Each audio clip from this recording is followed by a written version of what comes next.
أشهد أن لا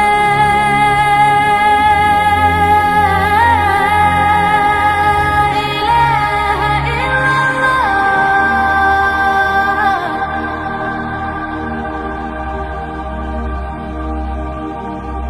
أشهد أن لا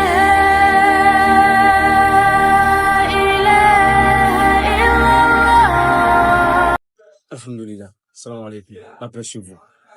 Aujourd'hui, nous nous retrouvons encore pour un autre numéro qui, au gré de ce beau Ramadan 2025, hier, nous avons eu à parler de la sacralisation.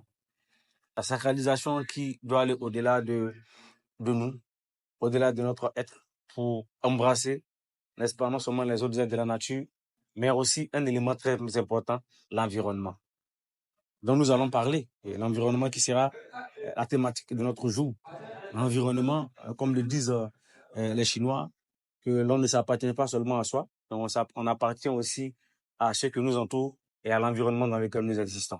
Et cette pensée chinoise fait naturellement écho avec la pensée islamique qui demande, n'est-ce pas, aux musulmans d'être protecteurs de sa propre personne, de sa famille, de sa société, et n'est-ce pas, également être un protecteur de l'environnement qui, le prophète Muhammad, demande même de défendre, n'est-ce pas, la dignité, le droit des animaux qui appartiennent, n'est-ce pas, à l'environnement, entre autres, la flore, voilà, pardon, la faune. Hein, n'est-ce pas, il faut défendre le droit, l'exemple de la femme. Et dans d'autres versions, c'est un homme, dans d'autres versions, c'est une femme qui a brevet un chien qui avait soif et qui a hérité le paradis, n'est-ce pas, en défendant le droit de cet animal-là. Et dans l'autre, une femme qui a également hérité de l'enfer parce qu'elle a enfermé un chat, n'est-ce pas, dans sa maison. Donc là, c'est la défense de la faune. Et à côté, il y a également ce que nous appelons la flore, qui est les plantes, la forêt, tout ce qui est le décor vert que nous connaissons et qui est, n'est-ce pas, à la charge du musulman. Et donc, dans ce cheminement, nous avons pour responsabilité d'entretenir la flore et la faune, de nettoyer, de préserver. Et là même, vous voyez pratiquement dans presque tous les ministères du monde entier, il y a ce qu'on appelle le ministère de la salubrité. Voilà, l'assainissement, la santé également vise à cela. Parce qu'un environnement malsain ne sera pas propice à notre santé. L'islam insiste, n'est-ce pas, sur la propreté, la manière d'être propre, de se sacraliser. Au travers de ce simple rite qui est l'ablution, l'islam nous dessine, n'est-ce pas, la pureté que l'homme doit avoir en termes de propreté, en termes de rendre propre l'environnement dans lequel il vit.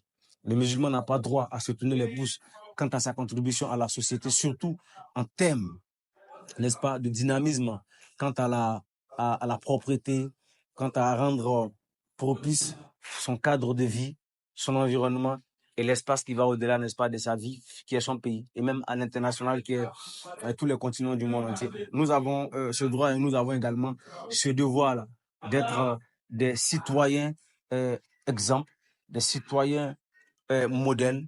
Sinon, pourquoi pensez-vous que le Coran aborde tout un tas de sujets en parlant de la zoologie, du botanisme, de la forêt, de l'exploitation des cieux, de l'embryon qui ira jusqu'au ventre de la maman? Pourquoi le Coran parlerait-il de tout cela si ce n'est pour inviter le musulman à être le premier en termes de qualificatifs positifs dans tous ces domaines, n'est-ce pas, d'agissement, d'acquisition, de perfection, vecteur de l'être que nous sommes et vecteur de l'image que nous puissions attribuer, n'est-ce pas, au monde. Il est donc du devoir du musulman, et même au-delà du musulman, de chaque citoyen, d'être uni, d'être un avec un environnement qui vise à la perfection, à la propriété. N'oubliez pas que la santé n'a pas de prix, mais n'oubliez pas aussi que qui parle de santé parle aussi de l'environnement. Un environnement propre et prompt à une santé propice et propice à l'adoration du divin. Et donc, il y a le fait et penser également à l'environnement, c'est de nous le rappeler qu'il y a des pays qui existent au-delà de notre pays, il y a des pays qui existent au-delà de notre continent. Et lorsque nous nous retrouvons dans le Moyen-Orient, nous avons Gaza. N'oublions pas Gaza, n'oublions pas Gaza et n'oublions pas tous les opprimés de la terre qui appartiennent à l'environnement cosmique de toute l'humanité, à l'univers. Ne les oublions pas, prions pour eux, faisons le droit tant que nous le pouvons. L'environnement, c'est l'humanité réunie en nous. L'environnement, c'est la flore et la faune réunis dans notre engagement de solidarité, de perfection, de protecteur, d'agissement seront des vecteurs qui œuvrent à l'environnement, un environnement qui est sain. N'oubliez pas, n'oubliez jamais de dire à ceux que vous aimez que vous les aimez. La vie est très fragile.